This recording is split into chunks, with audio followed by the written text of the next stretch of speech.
आज के एपिसोड की शुरुआत मन्नत से होती है। पिछले एपिसोड में हमने देखा था कि मन्नत और याशिका के बीच काफी तेज बहस हो रही थी और दोनों एक दूसरे से नाराज दिखाई दे रही थीं। आज भी उसी माहौल से कहानी आगे बढ़ती है, जहां मन्नत गुस्से में याशिका से कहती है कि वो जाकर विक्रांत सलूजा को बुलाकर ले आए, क्योंकि वो खुद सामने बैठकर ये देखना चाहती है कि विक्रांत अपने बेटे की गलती पर आखिर क्या रिएक्शन देता है और क्या फैसला लेता है। मन्नत साफ और कड़े शब्दों में कहती है कि वो वीडियो सबूत के तौर पर मौजूद है, जिसमें याशिका का बेटा युवी बंटी को चलती गाड़ी के सामने धक्का देता हुआ साफ दिखाई दे रहा है। मन्नत ये भी कहती है कि वहां मौजूद सभी लोग इस बात के गवाह हैं और अब वो ये देखना चाहती है कि विक्रांत अपने बेटे को सजा देता है या हमेशा की तरह उसे बचाने की कोशिश करता है। मन्नत ये भी जोड़ती है कि उसके पास सबसे बड़ी ताकत सबूत है, जिसे कोई भी नजरअंदाज नहीं कर सकता। याशिका ये सब सुनकर अंदर ही अंदर डर जाती है और अपने मन में सोचने लगती है कि अगर विक्रांत को युवी की इस हरकत के बारे में पता चल गया तो वो सबसे पहले उसी को दोषी ठहराएगा कि उसने युवी को अकेले बाहर क्यों जाने दिया और सही से ध्यान क्यों नहीं रखा। इसके बाद सीन बदलता है और विक्रांत और धैर्य को कार में दिखाया जाता है, जो युवी को ढूंढने के लिए इधर उधर जा रहे होते हैं। धैर्य पुलिस को युवी की सारी जानकारी देता है, उसकी फोटो भेजता है और उनसे मदद मांगता है ताकि जल्दी से जल्दी युवी का पता चल सके। धैर्य इसी दौरान मन्नत को कॉल करने की कोशिश करता है, लेकिन मन्नत का फोन नहीं लगता और ये बात विक्रांत भी नोटिस कर लेता है, जिससे उसका शक और बढ़ जाता है। कार चलाते हुए धैर्य को बीते हुए कुछ पल याद आते हैं, जब नीतू होटल में विक्रांत से मिलने जाती थी और कैसे वो हर बात के लिए धैर्य को ही जिम्मेदार ठहराती थी। नीतू नींद में भी विक्रांत का नाम ले रही होती है, जिससे धैर्य और परेशान हो जाता है। तब धैर्य विक्रांत से कहता है कि जब वो घर आया था तो माँ से भी मिल लेता, शायद बात थोड़ी बेहतर हो जाती। विक्रांत इस बात पर जवाब देता है कि उसकी माँ मुंबई में है, उनका नाम विशाखा कुमार है और उन्हें पराया धैर्य ने किया है, उसने नहीं। धैर्य कहता है कि इतने सालों बाद वो आराम से बात कर सकते हैं, क्योंकि वो उसका छोटा भाई है और रिश्ता कभी बदल नहीं सकता।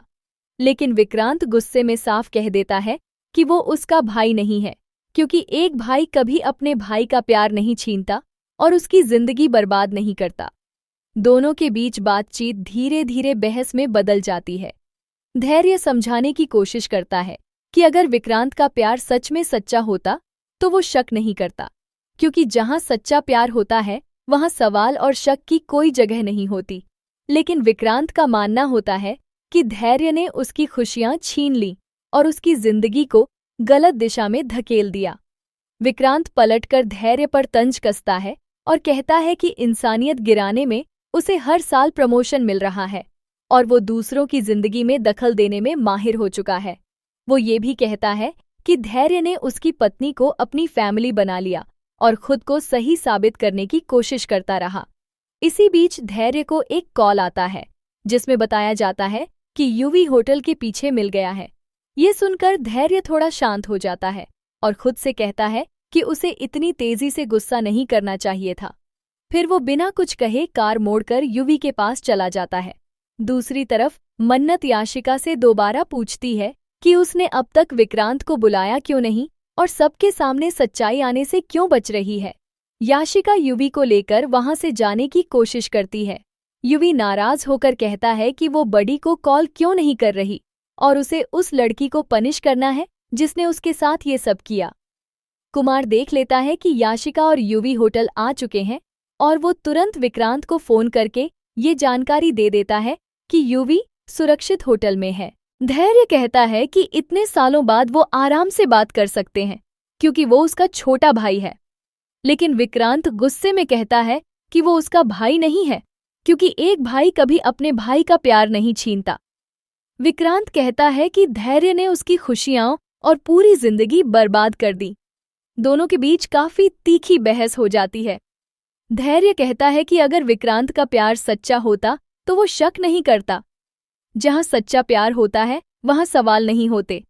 लेकिन विक्रांत ने अपने ही प्यार के खिलाफ जाकर फैसले लिए। विक्रांत भी पलटकर धैर्य पर तंज कसता है और कहता है कि इंसानियत गिराने में उसे हर साल प्रमोशन मिल रहा है। वो धैर्य को याद दिलाता है कि उसने उसकी पत्नी को अपनी फैमिली बना लिया।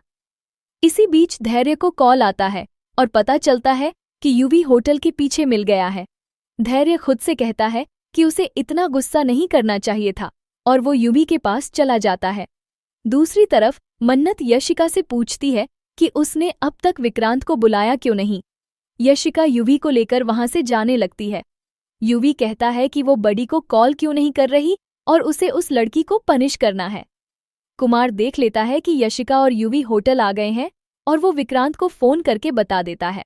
मन्नत और दुआ वहां से निकल ही रहे होते हैं कि धैर्य वहां आ जाता है। धैर्य पूछता है कि मन्नत यहाँ क्या कर रही है। दुआ पूरी बात धैर्य को बता देती है। दुआ मन्नत से कहती है कि उसे डर था कि मम्मा उससे नाराज होंगी, लेकिन मन्नत दुआ को समझाती है कि उसने बिल्कुल सही किया है। मन्नत कहती है कि गलत के खिलाफ आवाज उठाना कोई गलत बात नहीं, बल्कि बहुत हिम्मत का काम है और उसे उस पर गर्व है। मन्नत कहती है कि वो दुआ पर पूरा भरोसा करती है और उसे किसी एक्सप्लेनेशन की जरूरत नहीं है। फिर मन्नत धैर्य से कहती है कि उसे खुद पर, धैर्य पर और अपनी परवरिश पर गर्व महसूस हो रहा है। इसी बीच रॉनी का फोन आता है जो मन्नत से पूछता है कि सब ठीक है या नहीं और घर पर कोई नहीं है। मन्नत कहती है कि वो बस आ ही रहे हैं। रॉनी दवाइयां लाने को कहता है। मन्नत धैर्य से कहती है कि वो दुआ को घर छोड़ दे और दवाइयां भी ले ले। वो कुमार से पैसे लेकर आती है। उधर यूवी यशिका पर चिल्ला रहा होता है कि उसने उस लड़की को जाने क्यों दिया।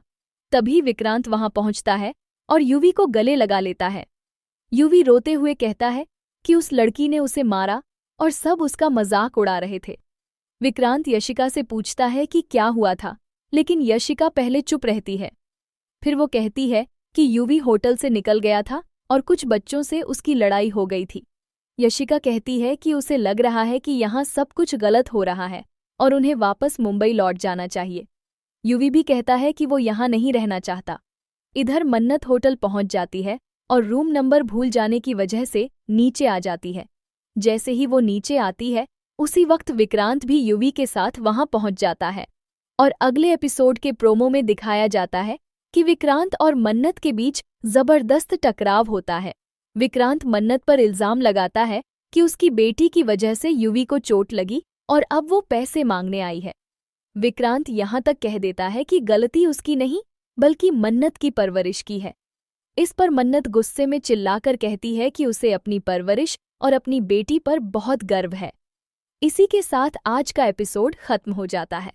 मन्नत सीरियल के एपिसोड रोज देखने के लिए हमारे चैनल को सब्सक्राइब करें।